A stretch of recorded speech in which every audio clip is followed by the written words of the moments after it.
So if you wouldn't mind maybe telling me just a little bit about what age or when you started playing or how you got involved with your club. Well, I'm 32 years of age, hanging on at 32 there, soon to be 33. I suppose I started playing camogie when I was in primary school here in my local primary school, Drumkilly National School. We would have started in about 3rd class up there. Actually, my mother was the trainer of the school team up there for the 4 years that, you know, 3rd, 4th, 5th and 6th that we were competing in coming to Munskun. So that's when we got a kind of a proper taste and flavour from Drumkilly. And then we all went from Drumkilly School then up to play with Crishlaw, which is my club. So played there for a few years. I actually took a break from it for a good few years, kind of during my 20s, I guess. Unfortunately, football kind of took over for me and took over my time. Then I went away studying and that. I made kind of football a priority. But when I came back, I was attracted back. We had a great club set up in Crishlaw, and I was attracted back. A lot of the girls kind of got it on to me to get back, and as soon as I got into it again, I fell back in love with it again, and then started just balancing the two codes together. And so yeah, I'm back strong with Crishlaw now for a good few years, and we've a good blend of youth and experienced players up there, and get on with it well, and it's a good mix. So yeah, just still loving it. You've mentioned there that you're playing two codes, so there's obviously a lot of room for achievements in the game. I suppose what would be your biggest achievement, I suppose, with your club to date so far? With the club camogie, it'd have to be the Ulster Club championships that we won. My involvement, we've won 3 in total, but we won 2 back-to-back there in 2017 and 2018. We lost out in the first round last year, but definitely 2017 and 18. And the joys that came to us travelling up and down to Ulster and competing in them games and edging out victories in Ulster finals and celebrating and then preparing for All-Ireland club semi-final. Something very special about a club when you think you're training during the winter for an All-Ireland club semi. So it unites us all as friends, and I suppose at the end of the day, isn't that all what it's about too, the friends and family and community all together.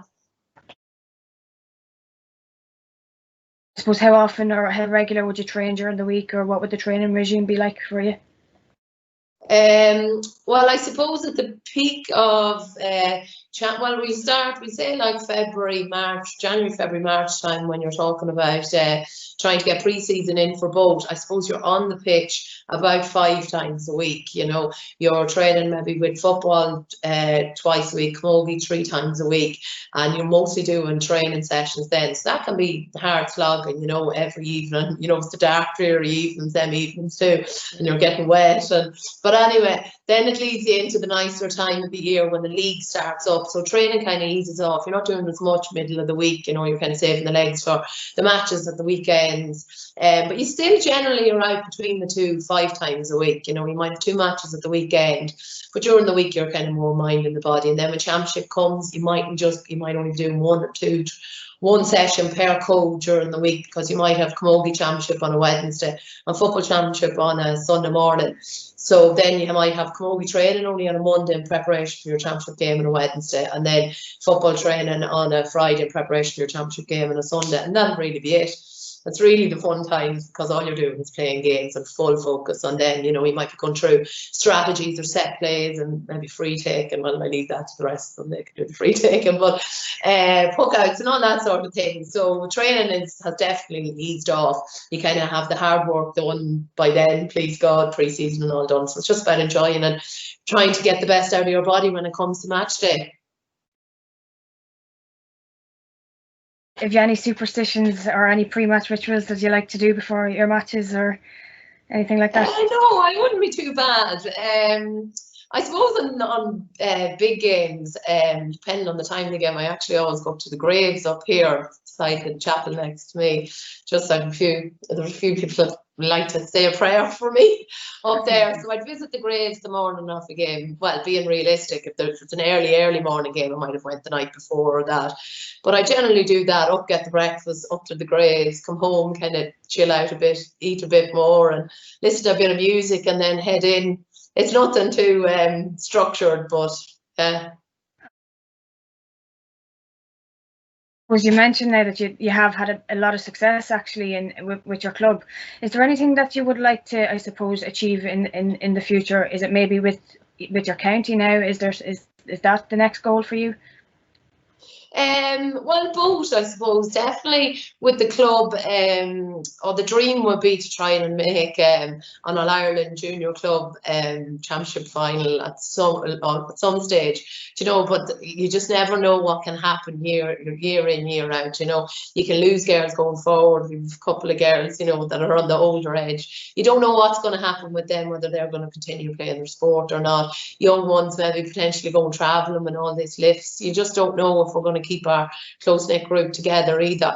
But if you were to dream, yeah, it would be to get to an All-Ireland Club Championship final. I do believe that if we keep this core group of players there and get the training consistently into us, it is a possibility over the next couple of years, but we have to see. There could be a lot of changes, but that would be a dream.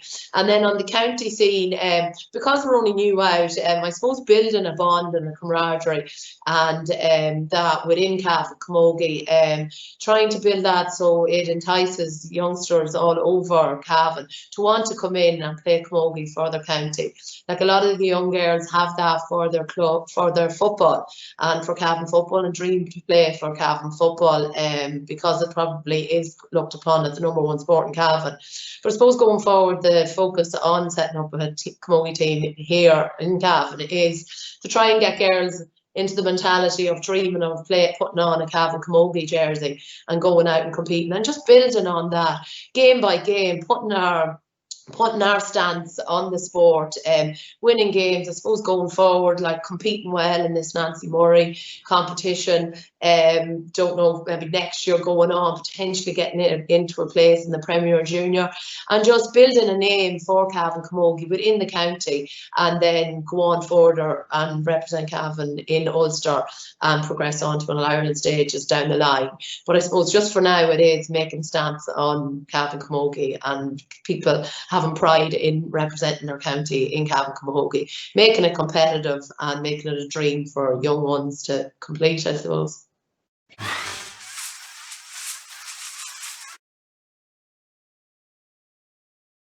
Brilliant, and that actually leads me into my next question: is what does it mean to you to actually represent your county? Because it's nice for every player, it means something different. So I suppose, what does it mean for you to pull on that jersey?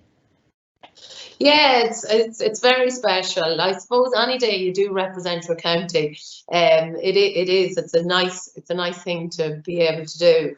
I suppose when you're growing up, you put on your club jersey, and then you kind of look and whoa at the county jersey, you know. And I suppose it's just like any other goals or achievements in life. Like, you're always looking to get the next one better. You know, if you have a competitive nature in you at all, you're always trying to achieve. And I suppose once you play with your club, the next thing is to try and achieve and try and play with your county. So both, it's just about a matter of ticking boxes. So it's massive, but it's only a step, you know. You can put on a jersey and go out and play, but if you're not being competitive, or if you're not putting a goal set there to try and improve your county and to try and go up the steps of the ladder, as in winning game by game, or championship by championship, or whatever category you're in, whether it be this Nancy Murray final or championship, you have to set your goals. Is that I'm going to get to that final and win it, and then I'm going to next year potentially build on that and get to the Premier Junior. So it's all about goals. Yes, it's a massive honour, to put on a Cavan jersey, but you have to be goal driven when you put it on, and you know, that's the most important thing to keep in the back of your head. Keep trying to drive the thing on and keep trying to better yourself and better the team, and put, as I said before, Cavan down as a marker on the Camogie ranks. That is the goals very much you mentioned earlier about building, I suppose, a good bond with your team. Is that as much of a big goal as winning the games itself? Yeah, well, I think one follows suit. If you have a bond and a camaraderie, and you have girls getting on, and you have a good team spirit within the camp, I think it follows on that people want to fight harder for each other, support each other, attendances of training are up because people want to be there, because there is a good bit of crack and banter or whatever within the group, and a work ethic as well.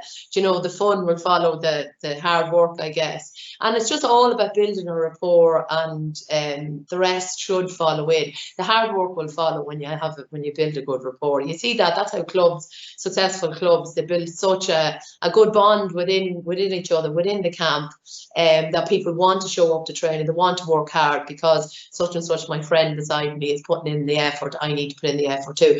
And it just has a domino effect. So once the camaraderie and the bond is there, and people put their body on the line to work hard for each other, then that'll breed success. And then success, hopefully you will achieve what you want. And if you don't, you've dropped short the first time, that should give you the hunger to keep trying and trying the next time with your team.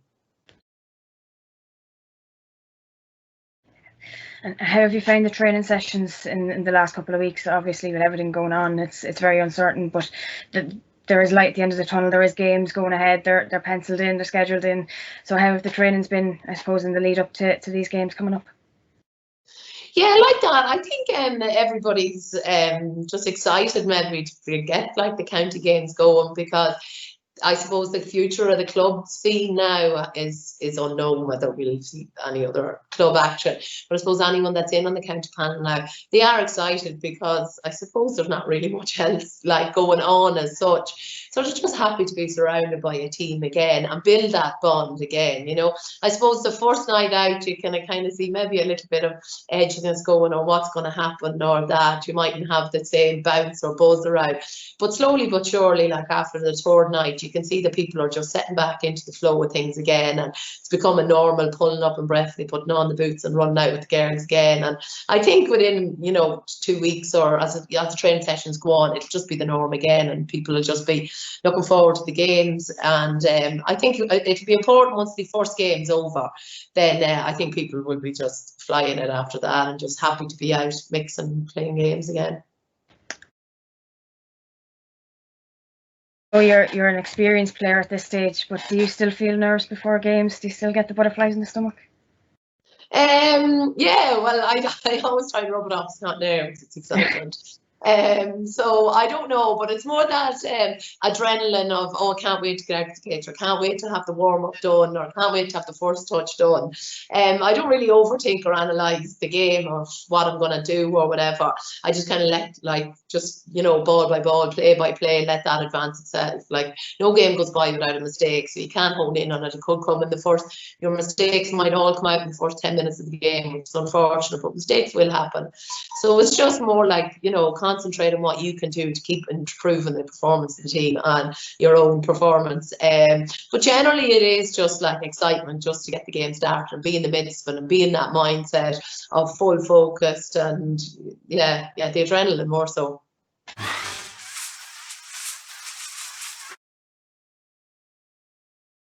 I suppose it'd be wrong if we were to do an interview and not mention COVID-19 and everything that has come with it.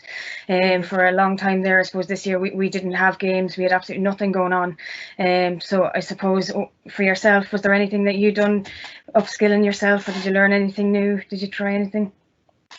Oh God, I'm going to be very bland in this, but not really, no. I suppose I was working away throughout the whole lot of it. I was actually even more busier than ever throughout the whole lot. There's a lot of changes in work. So just kind of keeping up with those changes. And then also we had our Zoom sessions in the evening. So kind of tuning into them at 7 o'clock in the evening, getting your workout done between 7 and 8, showering, packing lunches and back to do the same thing. So it wasn't really that different. Tried to get out to the ball wall, I suppose. Well, it wasn't really a ball wall, out to the milking parlour up here. I suppose that was strange enough for me to be on the milking parlour that's here around here, so maybe that was a new skill, walking up through the fees bit. But that was about the height. But I suppose I wouldn't really normally do that sort of stuff, like up, hitting the sliotar against the wall, because normally you're on a pitch and you're training, and you mightn't take that time to really work on your first touch. So I suppose that maybe was beneficial. It's just you on the wall and the ball, I suppose. So maybe that was really what I was achieving more, utilising that. But other than that, just the usual Zoom sessions, HIIT sessions, a little bit of strength and cardio here and there, maybe an odd 5K or that. But I can't say it was anything. I just kind of tried to keep it fresh keep the mix going, you know, change it up every evening or every second evening, so I didn't get bored about what I was doing. But yeah, that was really it now, and working away. Very good. And how did it actually impact your job? So were you working, did you still have to go into your job, or did you work from home, or how did that impact you? Or Yeah, no, I'm a pharmacist, so I still had to go to work. Yeah, there was a lot of changes, and there's a new system and that brought into work just as COVID was really hitting hard. So we had a lot of stuff to adjust to, and new legislation that was brought in to allow pharmacists a little bit more leeway, because obviously the GPs were so bunged up at work and testing and that. It kind of took a little bit of workload off the GPs and kind of put it on to pharmacists in a way. But it's just about a matter of adjusting to what our new job titles were, or job roles were in the whole lot. So it got busier in that sense, but yeah, it was fine. You know, it's just about a matter of time and adjusting. And you know, them systems are still in place now, and it's just a new way of working as such. And we don't know any different now. If it was to go back, we'd merely be lost going backwards now. You just took a wee bit of time to adjust, and it's fine now. you mentioned you were keeping in touch with your teammates through Zoom sessions throughout the week. Was there many of them throughout the week, or was it just once a week, or how hard was it to keep in touch with your teammates, I suppose, throughout the lockdown? No, it was fine now. The girls were pretty happy to be doing things. I think we were all the same. You know, once you're training in the evening time, you're used to getting out and doing something and exercising. So I know it hadn't got the same appeal as mixing with a group of girls and having the crack standing around stretching, messing. But it still had, you're still seeing people's face. You still felt like the girls were exercising with you, and you still felt like, you know, I'm doing this for a reason, like there will be sport. Just keep positive thinking, knowing that the games were, you know, they mightn't be next month, but they'll be the month after. And so you were kind of just, you still had your eye on the prize, kind of hoping that you would get to play championship at some stage. So I'd say we done maybe 3 a week. So we might have had county camogie once a week. It actually depended. In the beginning, we were doing lots more because we actually didn't know that it might be in it for as long. So it kind of varied. In the beginning, we might be doing 4 a week, then we might have reduced down to 3 a week. And then, yeah, I'd say 3 a week anyway. We were doing maybe 1 with county and 2 with club as an average as the weeks went on. And then you might do your own like 5K one time, or maybe like as hit session online or something like that. I'd say everyone probably had their own different routine, but we were meeting up as a group collectively about 3 to 3 evenings a week, and whatever you done after that was kind of up to your personal preference. You know, some people were off at different times, they have to exercise better in the morning and not in the evening and stuff. So, but generally there was a good attendance on the Zoom sessions. I think majority of people really enjoyed them.